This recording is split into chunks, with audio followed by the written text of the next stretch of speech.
Hello, I'm Ollie. This is Criminally, where I talk about crime, pulp, horror, that kind of thing. Today is definitely a that kind of thing video because I'm going to be talking about the new Kindle Paperwhite. So, as well as being a book lover, I'm a huge gadget nerd and love getting new gadgets and have very bad impulse control when new gadgets that appeal to me are released. So when I saw that Amazon were releasing a new version of the Paperwhite, I had a look at the details of it and a few reviews and decided it was something that was worth me picking up.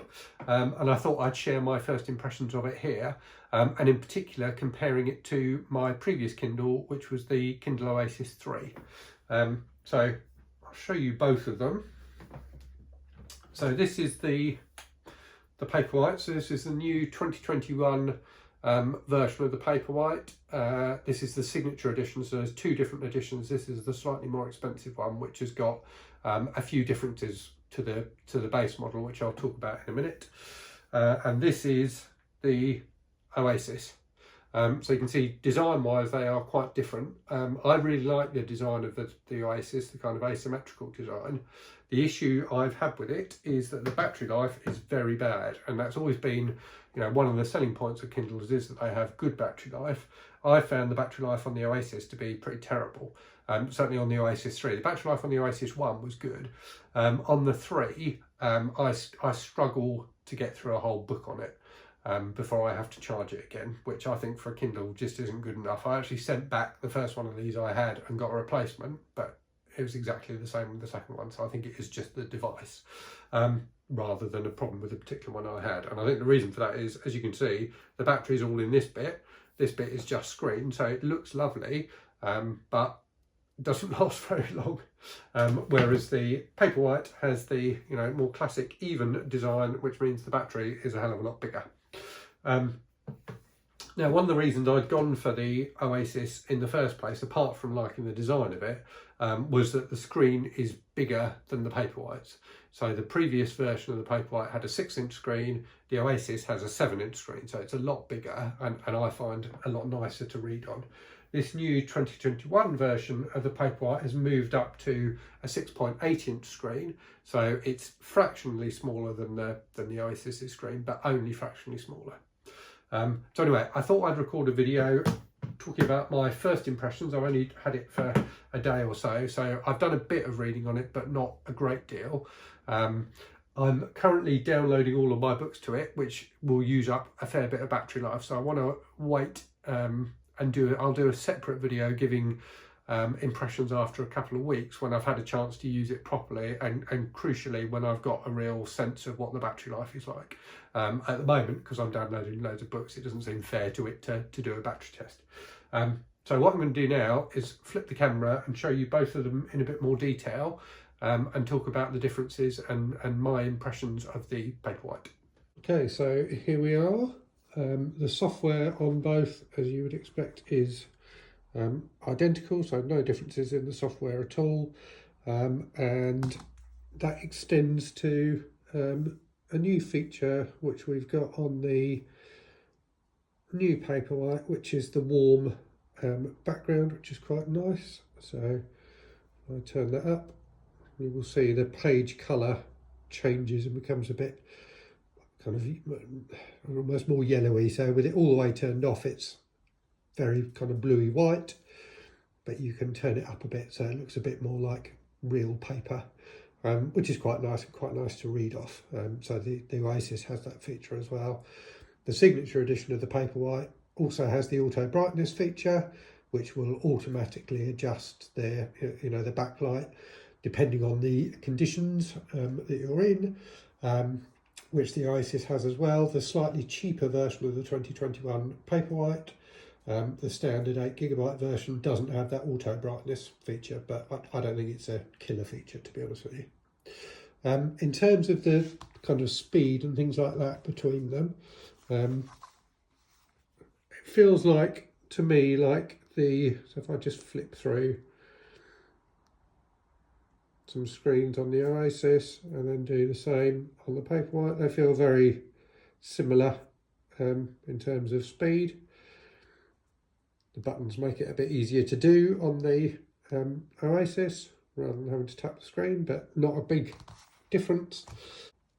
Okay, so I've got the same book open on both, and I've got the screen settings, so both the brightness and the warmth set the same. So if I hold them next to each other, you can see the Oasis screen is very slightly bigger, but the text that you get on the screen, so the font on both is set to the same size, you actually get the same amount of text. So whilst the screen is slightly larger, it doesn't really make a difference in terms of reading a book. So going into the Paperwhite, you can see it's nicely responsive, really nice screen to read off, really clear, no glare as you'd expect. It's flush with the rest of the case, so it looks really nice, and of course this is waterproof as they have been for a while.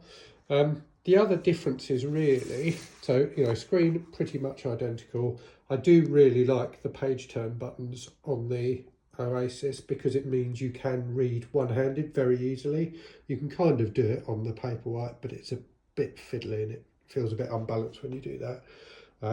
Weight-wise, I haven't actually checked exactly what the weights are, but they feel pretty much the same, although obviously the weight of the Paperwhite is more balanced.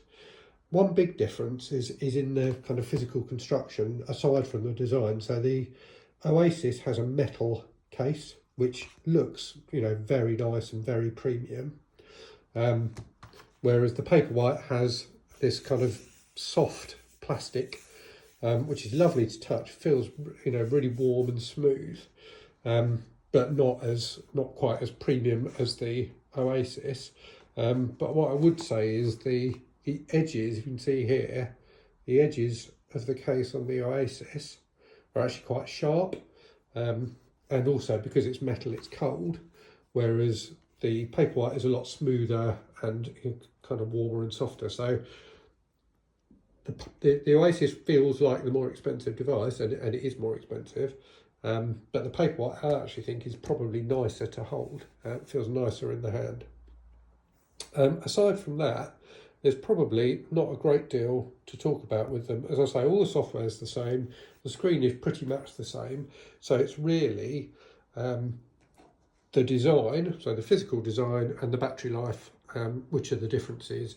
I prefer the physical design of the Oasis, but I'm hoping the battery life of the Paperwhite is going to be much better, and as I said, I will report back on that in a couple of weeks when I've been using it in anger for daily reading. Price wise, if you are interested, so this version of the Paperwhite, which is the Signature Edition with 32 gigs of memory, it's also got the adaptive screen brightness, which I showed you, so that adapts automatically, which the cheaper version doesn't. It's got 32 gigs of storage as opposed to 8 gig on the cheaper version, and it's also got wireless charging, which to be honest feels like a bit of a gimmick to me. So it's got a USB-C port to charge with, so that's the first time there's been USB-C on the Kindle.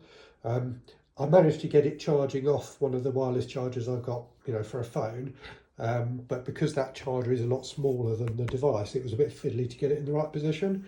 Amazon are going to be selling a dedicated wireless charger for it, but I think that's about 25 quid, so it's not cheap. And given that, hopefully the battery life is going to be good, I'm not sure I would use wireless charging on it anyway. So yeah, in terms of prices, so the Oasis, so going from most expensive to least expensive, so the Oasis for the basic Wi-Fi version is £230. So I think it's roughly the same in dollars. The Paperwhite, so the Signature Edition, which is the one I've got, is £180. The basic 2021 Paperwhite is 140, so that's significantly cheaper now than the Oasis for pretty much the same device in terms of capability. But also worth noting that certainly at the moment in their pre-Black Friday sale, Amazon have the previous version of the Paperwhite, which is still a very capable Kindle, for £75. So an awful lot cheaper. So if you need a new Kindle because your current one's busted and you don't want to spend a load of money, £75 for a very capable device seems like great value to me. As always, thanks for watching, and hope you found that a useful overview of the new Paperwhite. If you've got any questions about this or the Oasis, do feel free to leave them in the comments and I will try to answer them. If you've come here for the Kindle video, stick around for the book videos. There's plenty of those, so have a look through and see if there's anything that takes your fancy. And yeah, as always, keep safe, hope you're well, and I will speak to you again soon. Cheerio.